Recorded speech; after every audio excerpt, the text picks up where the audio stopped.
hijos, algunos que les gusta agradar a su padre y a otros que les gusta hacer las cosas a su manera, a su voluntad. ¿Qué tipo de hijo eres tú? Si reconoces que Dios es tu Padre Celestial, ¿qué hijo eres tú? ¿Un hijo obediente o desobediente? ¿Un hijo que le agrada hacer lo que Dios pide o un hijo que solamente le gusta hacer lo que tú quieres o tu voluntad? Recuerda lo que dice Juan 14:15. Jesús mismo dijo: si me amáis, guardad mis mandamientos. Y dice ahí mismo en Juan, en el capítulo 13, versículo 35. Jesús dice: en esto conocerán que son mis discípulos. ¿En qué cosa? Si tuviereis amor los unos por los otros. Mis queridos, ¿estamos nosotros cumpliendo eso en nuestra vida? En el tiempo que estamos viviendo, ¿estamos dándole a los mandamientos de Dios el lugar que le corresponde? ¿Estamos siendo fieles en respetar a Dios, en no tener otros ídolos, otras imágenes a las cuales nosotros vamos a darle pleitesía? ¿Estamos siendo respetuosos en el nombre de Dios o estamos tomando el nombre de Dios de forma liviana? ¿Estamos respetando su santo sábado como el día del Señor? ¿Estamos honrando a papá y a mamá, dándole al padre y a la madre la honra que corresponde? ¿Estamos siendo leales a Dios, no tomando lo que no es nuestro? ¿En honrando al esposo y a la esposa y siendo fieles en nuestros matrimonios? ¿En respetando también a nuestra pareja si aún no somos casados? ¿Estamos siendo fieles, respetándolos y manteniéndonos libres de toda inmoralidad? ¿Estamos respetando a mi hermano, mi hermana, no hablando mal testimonio de él o de ella? ¿Estoy siendo correcto cuando pienso en mi hermano, mi hermana, mi familiar, en mi amigo, y soy correcto en no hablar mal testimonio de ella o de él? ¿Estoy siendo correcto en no codiciar lo que no es mío? En respetar esos 10 mandamientos que Dios ha dejado para que nosotros podamos vivir felices cada día de nuestra vida, preparándonos para el cielo. En esto conocerán, dijo Jesús, que son mis discípulos, si tuvieren amor los unos para los otros. ¿Demostramos eso en el hogar? ¿Demostramos eso en la iglesia cuando venimos a la iglesia como hermanos que tenemos el mismo propósito de un día llegar juntos a la patria celestial? No descuidemos aquellas cosas que son importantes también para nuestra salvación. En el libro de Apocalipsis, que es el último libro de la Biblia, encontramos nosotros la revelación de Jesucristo para la iglesia de los últimos días. Y allí en el libro de Apocalipsis se señalan los acontecimientos de lo que ha de suceder antes que Cristo Jesús aparezca en las nubes de los cielos. Cada visión que Juan, el apóstol, el discípulo amado, recibió en la isla de Patmos cuando él estaba allá exiliado, Dios le reveló en cada visión del libro de Apocalipsis una visión celestial del santuario en el cielo. Dios le mostró la actividad de lo que sucedía en el cielo. Y en los capítulos 1 al 10 de Apocalipsis vemos que Dios le revela a Juan visiones del lugar santo. Y de los capítulos 11 hasta el final, Dios le revela a Juan acciones que están haciéndose en este momento y se harán en el lugar santísimo del santuario celestial. ¿Qué estoy diciendo con eso? Que el Apocalipsis es la revelación celestial para el pueblo de Dios. Y por eso hoy más que nunca debe cobrar relevancia el estudio del Apocalipsis.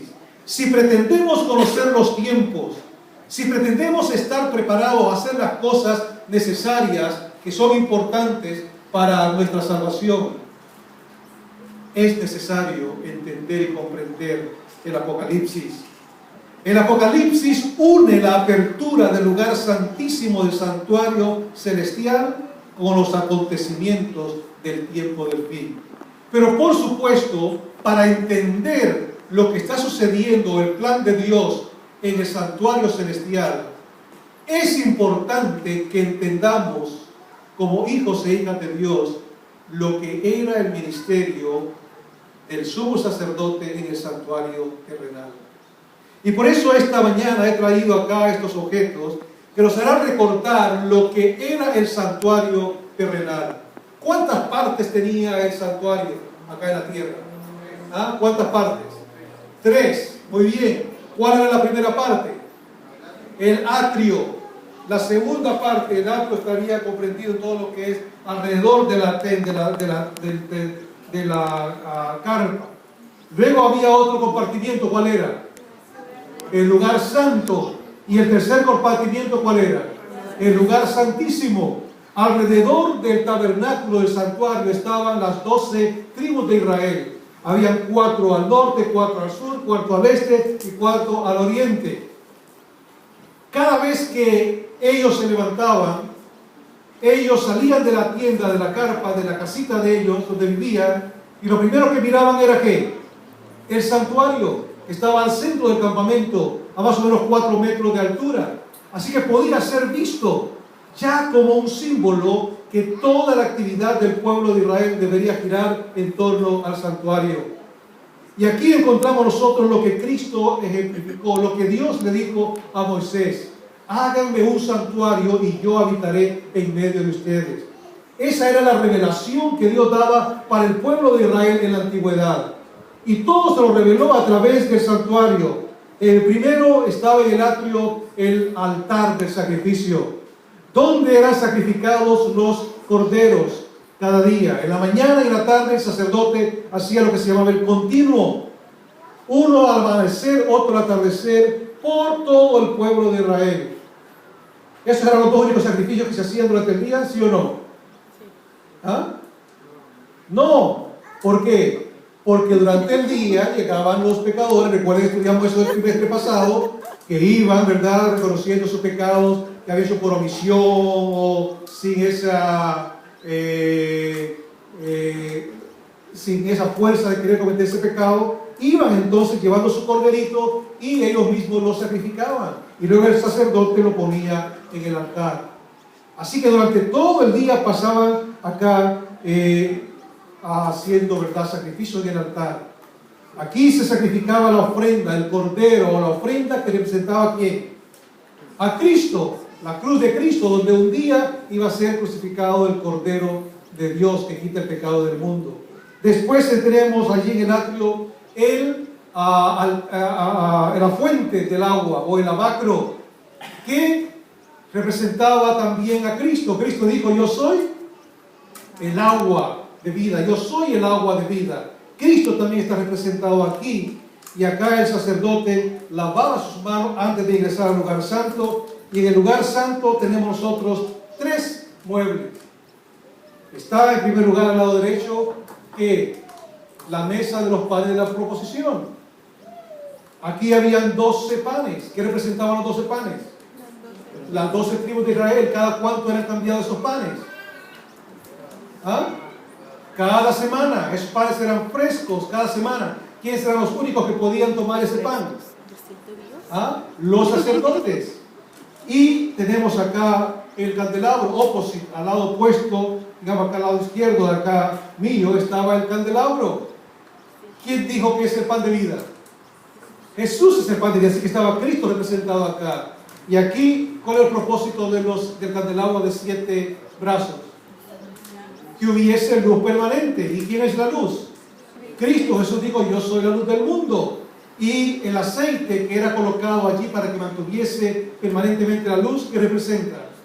El Espíritu Santo, que debe ser el que debe darnos vida, debe darnos energía cada día para cumplir la misión que Dios nos ha encomendado. Y luego estaba el altar del incienso. ¿Y qué representaba acá el altar? El altar representaba las oraciones que los santos se elevaban al trono de la gracia. ¿Quién es el vehículo? ¿Quién es el que nos lleva a Dios? ¿A través de quién llegamos a Dios? A través de Cristo. Así que Cristo está también manifestado aquí en el altar, que es el medio a través del cual nosotros llegamos a Dios, nuestras oraciones que suben al trono de la gracia. Ahora, entre los capítulos 1 al 10 de Apocalipsis, el ministerio que realiza Jesús en el santuario celestial se está desarrollando en el lugar santo. Pero dice David que Jesús, cuando subió al cielo, Él llegó a la diestra del trono de Dios, se sentó a la diestra del trono del Padre, fue recibido en gloria. Pero aquí, ¿dónde está el trono de Dios en el lugar santo? ¿Dónde? ¿En qué mueble? Estamos hablando del lugar santo. El lugar santo. El trono de Dios está representado acá en el altar, en la mesa de los panes de la proposición. Ahí está representado el trono de Dios. Recuerdan ustedes que el capítulo 1 de Apocalipsis presenta una visión que le da a Juan de que ve al anciano, ve a Dios, ve fuego, ve representado, ¿verdad?, allí al Padre. ¿Dónde está Dios? Allí en el lugar santo, está allí en el altar, ahí cerca del trono de Dios. Recuerden que el capítulo 1 al 3 de Apocalipsis habla del mensaje a las iglesias. Luego en el capítulo 4 se menciona a Dios también, dice, sentado en el trono, rodeado de los ancianos. Ese trono está representado acá en la mesa de los panes de la proposición. Pero ahora quiero que vayan al capítulo 11 de Apocalipsis. Y aquí encontramos algo importante. Si entendemos esto, va a ser fácil que entendamos Apocalipsis, la revelación celestial para el pueblo de Dios de los últimos días. Ya dije entonces que entre el capítulo 1 y el capítulo 10 de Apocalipsis, Jesús está ministrando ¿dónde? En el lugar santo. Y aquí está el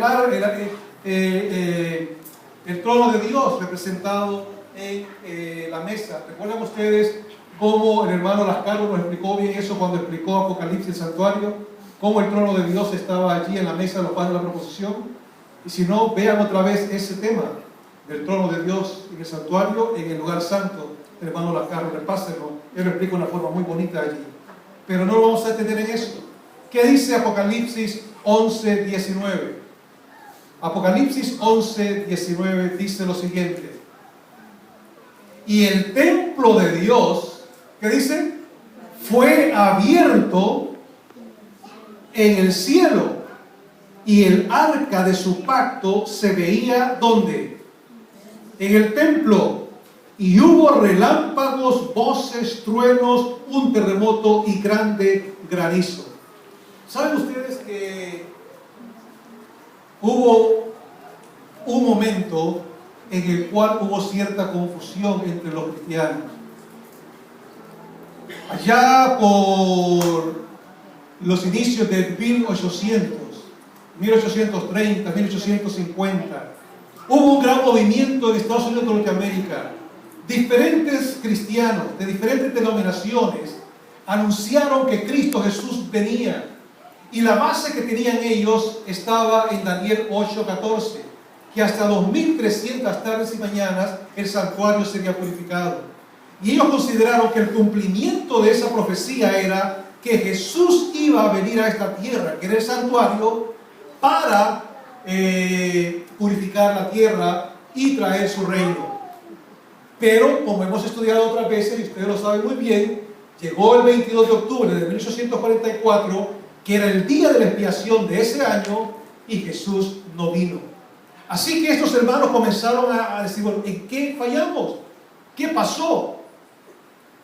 Y Dios, que tiene un plan siempre especial, una revelación para su pueblo en cada momento de la historia, comienza a guiar a unos hombres que decidieron compenetrarse en lo que la Biblia decía, y Dios les fue mostrando que algo especial había sucedido en el cielo. Y José Bates, uno de estos hombres cristianos, piadosos, temerosos de Dios y dispuestos a hacer lo que Dios quiere, ve en este texto de Apocalipsis 11, 19 una clara respuesta a lo que ellos andaban buscando.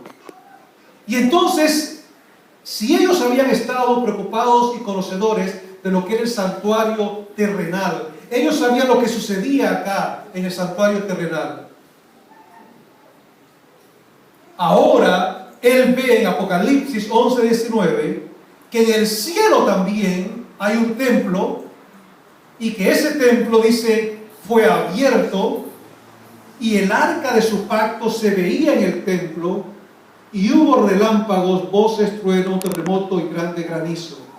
Y entonces eso les ayudó a ellos a entender que Dios tenía un plan para su pueblo de los últimos días y que en su momento iba a verse el lugar santísimo.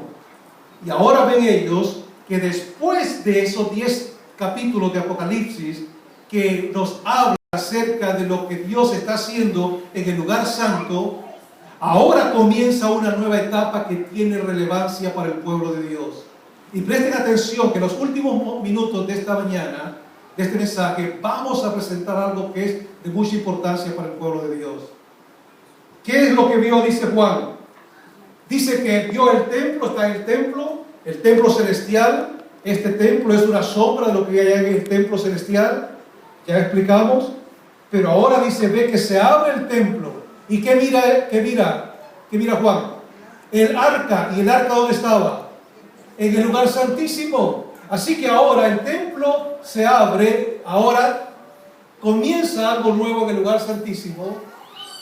Y entonces comienza ahora el capítulo 12, 13 y 14 de Apocalipsis a relevarnos algo que es muy importante para el pueblo de Dios. ¿Qué era el arca? El arca, ¿qué contenía? Muy bien, en primer lugar vemos que acá tiene dos querubines. Dos querubines y aquí al medio, ¿cómo se le llama a esta parte? El top del arca, ¿qué nombre tiene? Mercy seat. El propiciatorio, ¿verdad? El propiciatorio. Y aquí al centro del propiciatorio, ¿qué simbólicamente estaba? El Shekinah, o sea, la presencia de Dios con el pueblo. Eso significaba que Dios estaba en medio del pueblo de Israel. Pero ahora, dentro del arca, ¿qué había? Alguien mencionó, 3 cosas había. ¿Cuáles eran? La primera, que era el maná, ¿verdad? Una porción del maná. ¿Qué era el maná? El alimento con el cual Dios mantuvo al pueblo de Israel en el desierto, el maná. Y aquí había, ¿verdad? Era pan del cielo, representaba a Dios cuidando a su pueblo. ¿Qué otra cosa había?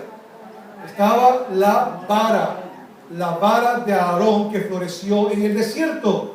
Recuerden que Moisés y Aarón fueron comisionados por Dios para llevar salvación, libertad al pueblo de Israel que estaba esclavo en Egipto. Y ante la incredulidad de Moisés y Aarón, Dios les dio pruebas, evidencias de que Él estaba con ellos, que tenían que cumplir esa misión.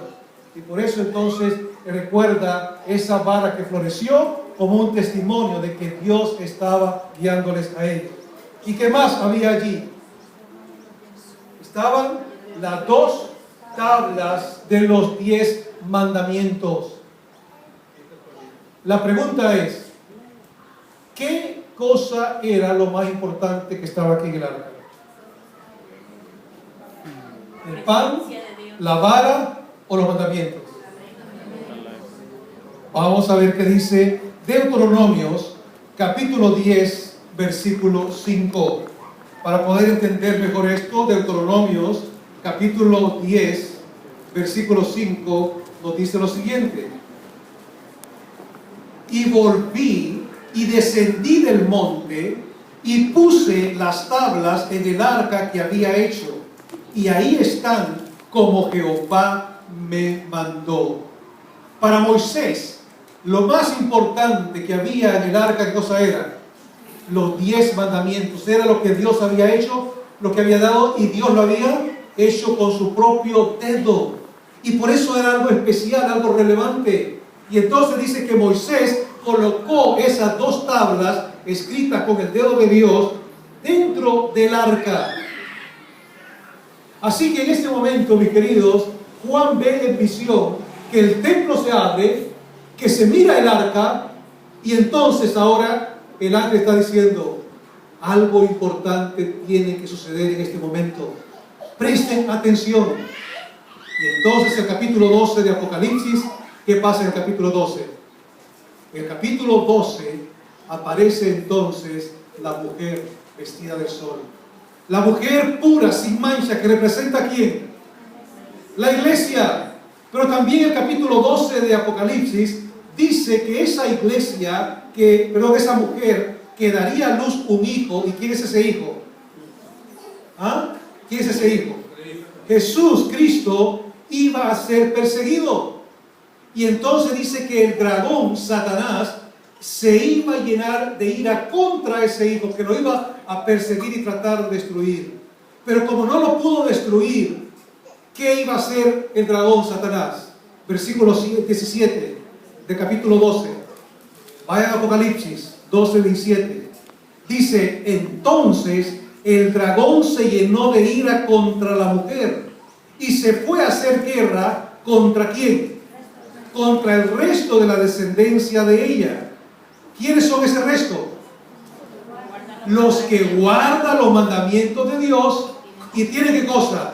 El testimonio de Jesús. Así que ahora, después de que el ángel le dice a Juan, el templo se abre y vieron el arca y allí estaba en el arca los 10 mandamientos, entonces ahora nos presenta en el capítulo 12 de Apocalipsis que el dragón, Satanás, que trató de destruir al hijo de la mujer, a Cristo Jesús, pero que no pudo, se llena de ira ahora contra la iglesia, ese remanente fiel, que tenían, ¿qué cosa? Dos características: que guardan los mandamientos de Dios y tienen, ¿qué cosa?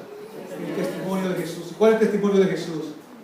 La palabra inspirada, la palabra de Dios. Él dio a través del Espíritu Santo a sus profetas la Biblia y el espíritu de profecía. Entonces, ahora cobra relevancia. Ahora entendemos entonces lo que está sucediendo. Veamos lo que dice Hebreos 8:10. Ya viendo a nuestros días lo que Pablo ahora presenta. Hebreos 8:10. Dice así el texto de memoria de la lectura bíblica de esta mañana. Por lo cual, este es el pacto que haré con la casa de Israel. Después de aquellos días, dice el Señor, pondré, ¿qué cosa? Mis leyes. Pondré mis leyes, ¿dónde dice? En la mente de ellos, y sobre su corazón las escribiré, y seré, ¿qué cosa? Entonces, ¿cuál es la revelación celestial para el pueblo de Dios que queremos destacar en esta mañana? Que la segunda mitad del libro de Apocalipsis revela que el templo fue abierto, que se vio el arca, y el objeto más importante dentro del arca son los 10 mandamientos.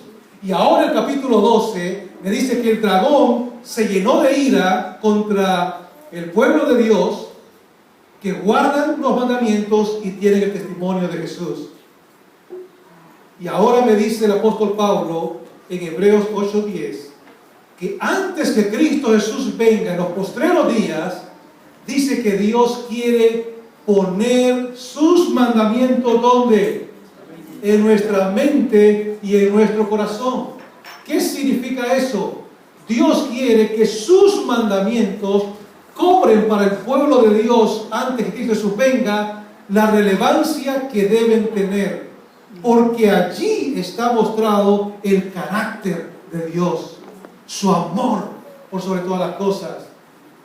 Y a través de los 10 mandamientos nosotros vemos también el respeto, adoración que cada ser humano debe tener a Dios.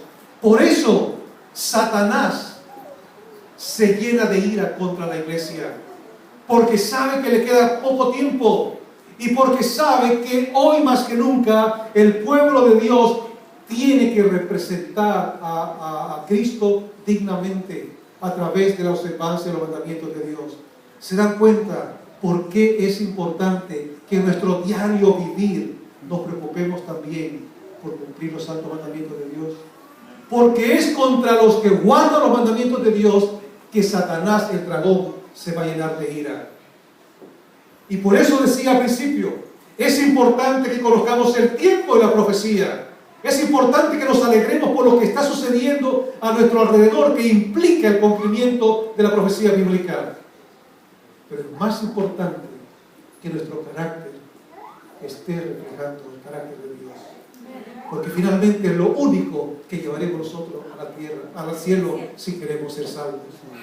Y como esta mañana hemos levantado la mano que queremos ser salvos, entonces yo debo aprender ahora a reflejar el carácter de Dios.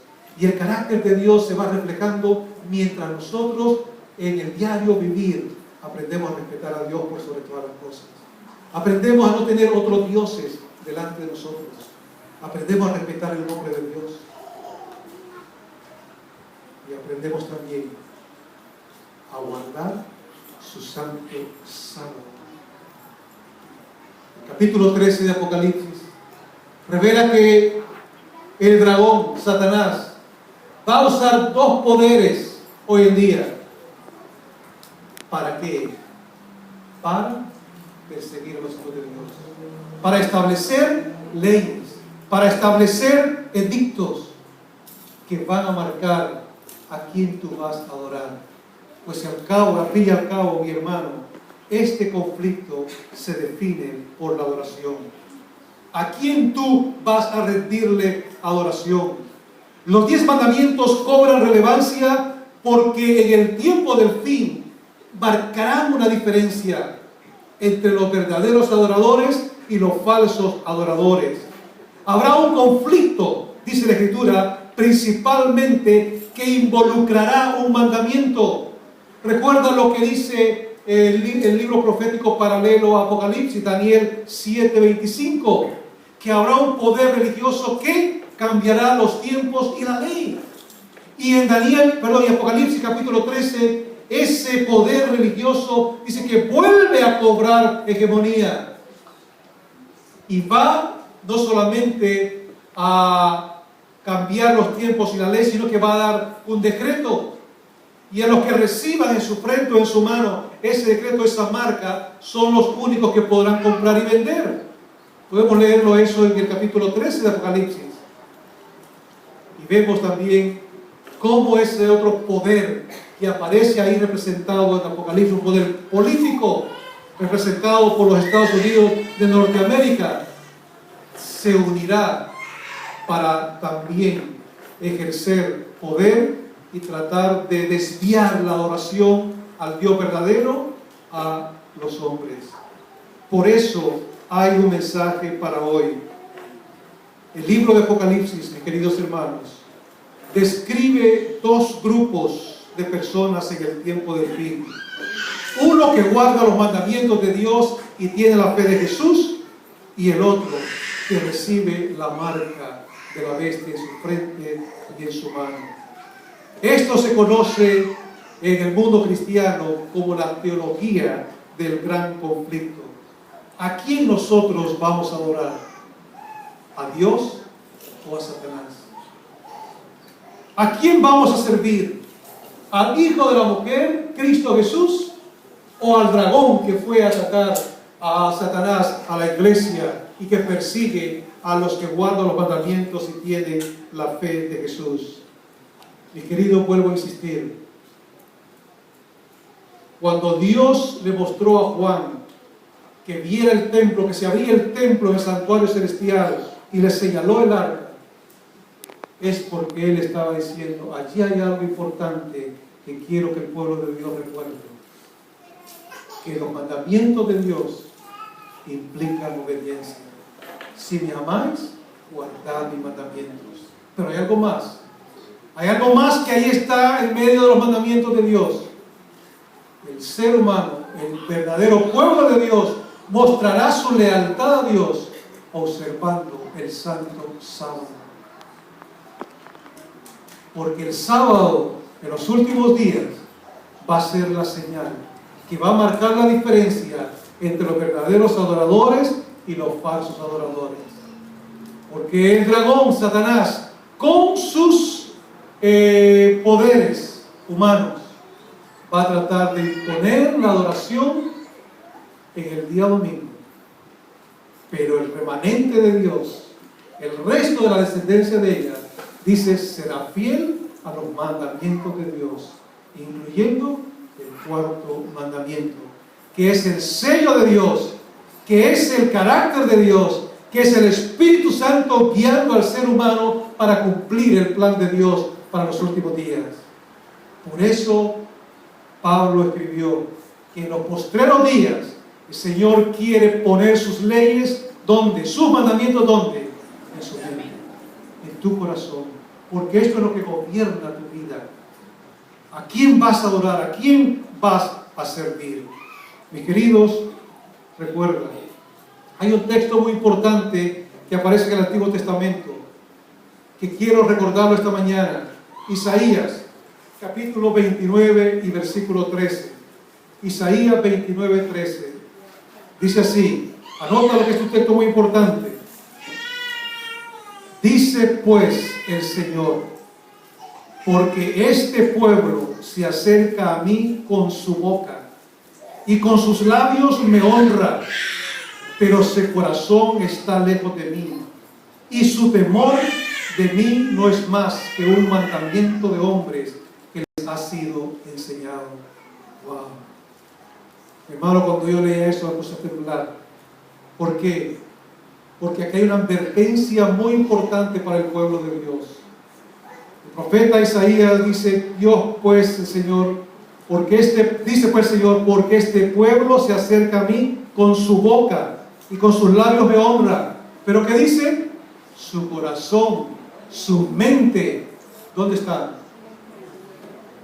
Mis hermanos, muchas veces nosotros sentimos orgullosos de ser adventistas el mismo día, porque guardamos el sábado, porque conocemos las profecías, porque guardamos los mandamientos de Dios. Pero cuidado, el Señor puede decirnos eso. Dice que conoce los mandamientos, dice que conoce las profecías, dice que hace eso, pero su corazón y su mente están lejos. Por eso yo decía al principio, conocer los tiempos y la ley, las profecías, estar alerta de los tiempos que estamos viviendo, no solamente es ser conocedores de las profecías bíblicas, es estar preparándonos cada día. ¿Cómo te estás preparando? ¿Cómo te estás preparando en tu diario de vivir? ¿Eres fácil para renunciar a tus principios? ¿Eres fácil para negar tu fe cuando eres probado por un amigo, por una amiga, cuando te ofrecen un trabajo, cuando estás por de una prueba que tienes que pasar el día sábado y tienes que hacerlo porque no hay otro día? En esos detalles es donde se va a ver nuestra fidelidad a Dios. En esos detalles es donde vamos a ver si esos mandamientos están escritos en nuestra mente y en nuestro corazón. Pues mucho dice el Señor, de labios me honran, de palabra me honran, vienen semana a semana a la iglesia, dan sus diezmos y ofrendas, pero su mente y su corazón están lejos de mí. ¿Por qué es importante entender el santuario celestial? Porque el templo celestial no es un detalle incidental en la teología bíblica o una innecesaria especulación. No es Dios tratando de fastidiarnos o de complicarnos la vida poniéndonos cosas complicadas para entender en nuestra mente. El santuario celestial es un lugar real que revela el carácter personal de Dios y su intenso amor por sus criaturas. Es un templo que no fue hecho con manos humanas como el santuario terrenal. Es un templo que fue hecho por Dios, pero es un acto único de creación divina. Su realidad es afirmada por el hecho de que es el centro cósmico de la adoración para los innumerables seres inteligentes y es el centro del reino cósmico de Dios. Desde allí, desde el templo celestial, Dios revela su voluntad al hombre. Desde allí, Dios está dirigiendo también este mundo. Él está al control de este mundo. Él sabe que hay un conflicto cósmico entre el bien y el mal. Desde ese templo majestuoso, Dios va a tomar la decisión para resolver este conflicto. Desde allá, desde ese cielo, desde ese templo celestial, Dios baja a nosotros. Dios baja aquí a nosotros para ayudarnos, para estar con nosotros por medio del Espíritu Santo y mostrarnos el camino en el cual debemos andar. Desde allá del cielo, Dios baja y otorga su perdón a través de la sangre de Cristo, que nos limpia de todo pecado, el verdadero Cordero que quita el pecado del mundo. Desde el cielo, Dios nos recuerda, la sangre de Cristo nos limpia de todo pecado. Por eso es importante que participemos de los emblemas sagrados. Y el sábado quiero ver a mi iglesia completa participando de esos símbolos sagrados, recometiendo nuestra vida al Señor Jesús. Desde el cielo, Jesús también actúa en favor nuestro. Hebreos capítulo 7, versículo 25.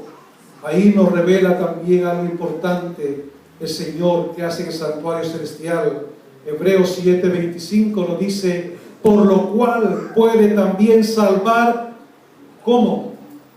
Perpetuamente a los que por Él se acercan a Dios, viviendo siempre para interceder por cielo. Es decir, Dios quiere que nos acerquemos a Él con confianza. Ahí está Él ministrando en el santuario celestial delante de Dios el Padre, intercediendo por ti y por mí. Y a través de Cristo, Dios viene a nuestro mundo pecaminoso y experimentamos su cercanía de salvación. Y queridos, este mensaje fue el que motivó, el que inspiró a los primeros pioneros de la iglesia, a los pioneros de la iglesia adventista, a creer en el santuario celestial, a entender Apocalipsis 11, 12, 13 y 14. Y quiero terminar recordándole lo que dice Apocalipsis 14. Apocalipsis 14 presenta allí a un pueblo especial, un pueblo que será sellado, apartado para predicar un mensaje, el mensaje de la hora.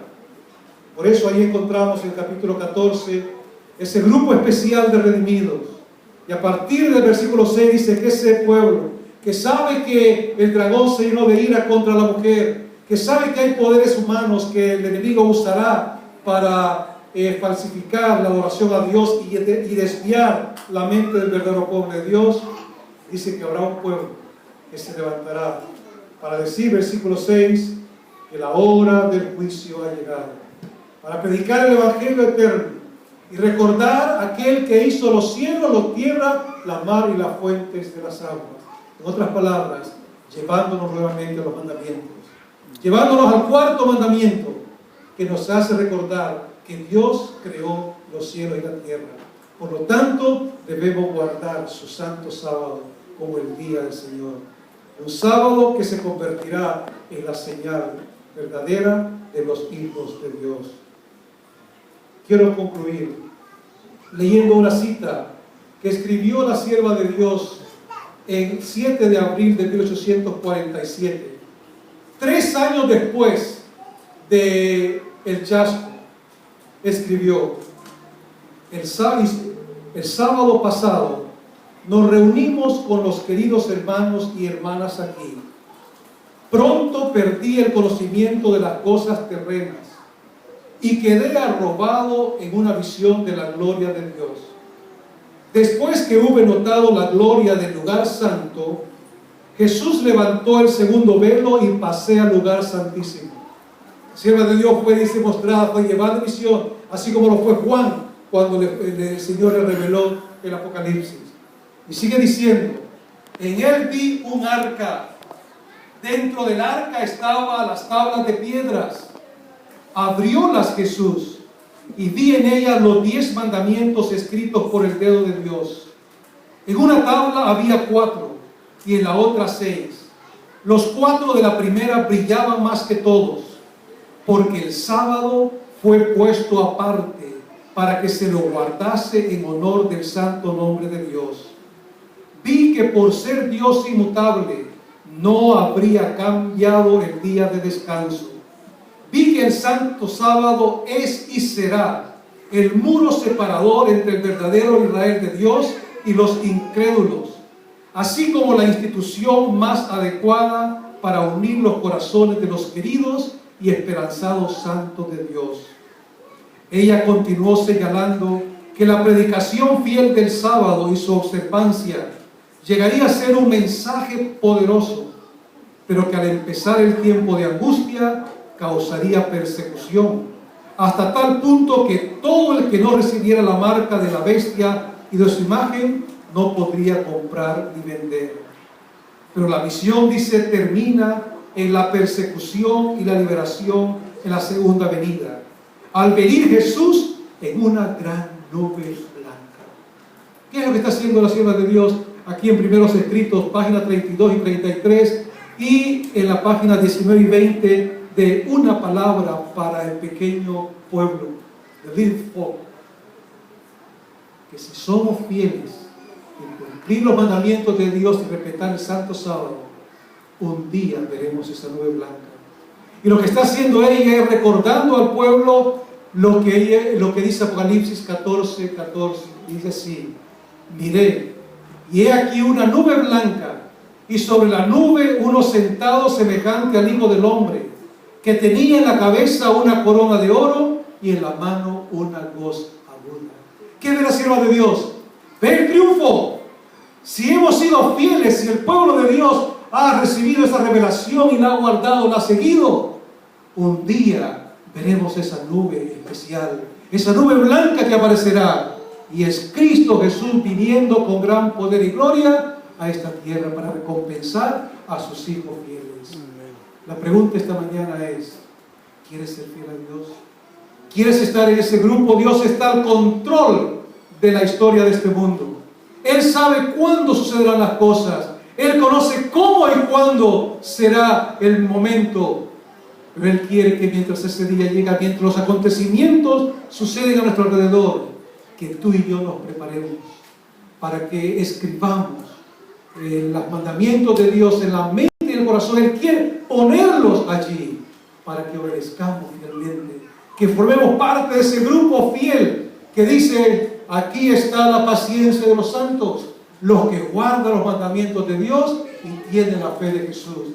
Aquellos que han recibido el sello de Dios, que guardan el sábado conforme al mandamiento, que cumplen, que son fieles a Dios, que son leales a Dios en cumplir, en respetar el santo mandamiento, que son leales a Dios, haciendo lo correcto, lo que deben hacer en el día santo del Señor.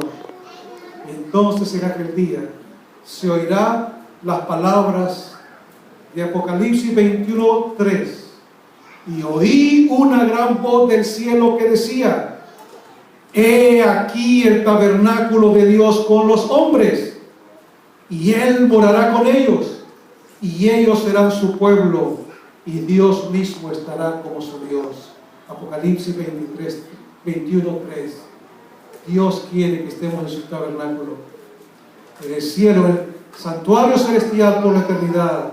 Con Él, Él será nuestro Dios. Pero desde ya tenemos que aprender a disfrutar sus santos mandamientos, su santo sábado, y hacer lo que Él quiere que hagamos.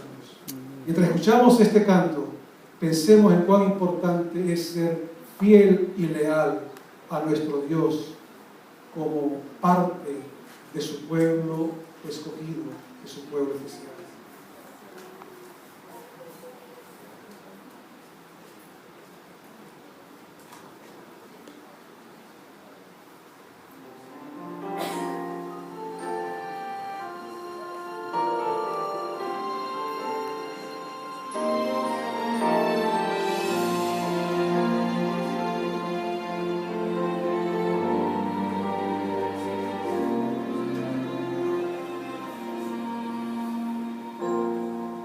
Desde el principio nos amaste, tu corazón quería expresarse, nos diste un regalo eterno.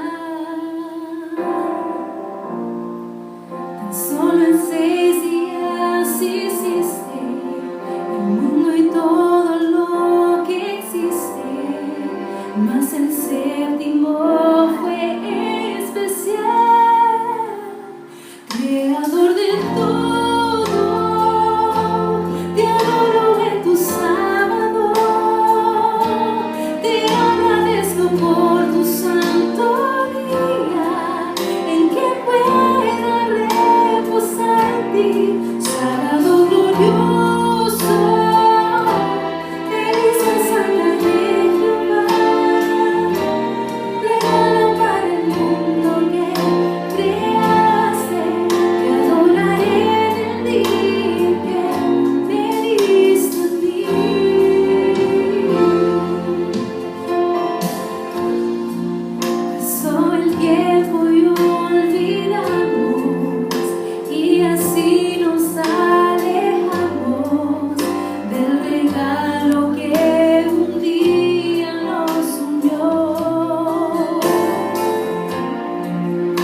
dijo, aquí está la paciencia de los santos, los que guardan los mandamientos de Dios y tienen el testimonio de Jesús. Hay una revelación especial, celestial, para el pueblo de Dios de los últimos días. La revelación nos dice que ese pueblo de Dios, fiel a Dios, guarda sus mandamientos, tiene el testimonio de Jesús y ha recibido el sello de Dios, su santo sábado. Yo quisiera hacer un llamado a la iglesia en esta mañana para que seamos fieles a los mandamientos de Dios, que no claudiquemos por un plato de lentejas, que no vendamos nuestra fe por un plato de lentejas, que seamos fieles a Dios siendo leales en guardar su santo mandamiento, su santo sábado. No defraudemos a Dios haciendo cosas el día sábado que no corresponde hacer el día sábado, porque los verdaderos hijos de Dios vamos a ser leales a Él. Satanás se va a llenar de ira contra nosotros, pero si no aprendemos a ser fieles ahora, cuando llegue la persecución, cuando llegue el tiempo de prueba, no estaremos listos para permanecer en paz de la justicia, aunque se desplomen los cielos. ¿Cuántos queremos ser fieles a Dios, guardando sus mandamientos y respetando el día sábado? ¿Pueden ponerse de pie, por favor? Vamos a orar. Querido Padre Celestial, tu palabra nos ha hablado esta mañana a través de la revelación celestial. Hemos podido entender cuál es el plan de Dios para el pueblo de los últimos días. Señor, formamos parte de ese pueblo, no tenemos duda. Señor, muchas veces nos descuidamos, muchas veces nos olvidamos de estar atentos, porque nos enredamos en tantas cosas. Y a pesar de que venimos a la iglesia, a pesar de que cada semana nos llamamos adventistas del séptimo día, nos descuidamos de serte fieles en tu día santo o respetando tus mandamientos, que son la muestra de tu carácter, de tu amor. Permite, oh Dios, que seamos fieles a ti, que te representemos dignamente, que te honremos dignamente tu día santo y que nos preparemos para comunicar a otros que Cristo viene, que está a las puertas y que vendrá a buscar un pueblo preparado que refleje su carácter para llevarlo a la patria celestial. Perdona nuestros pecados, límpianos de todo mal y prepáranos para ser hijos e hijas leales, obedientes, fieles a ti. En el nombre de Jesús. Amén.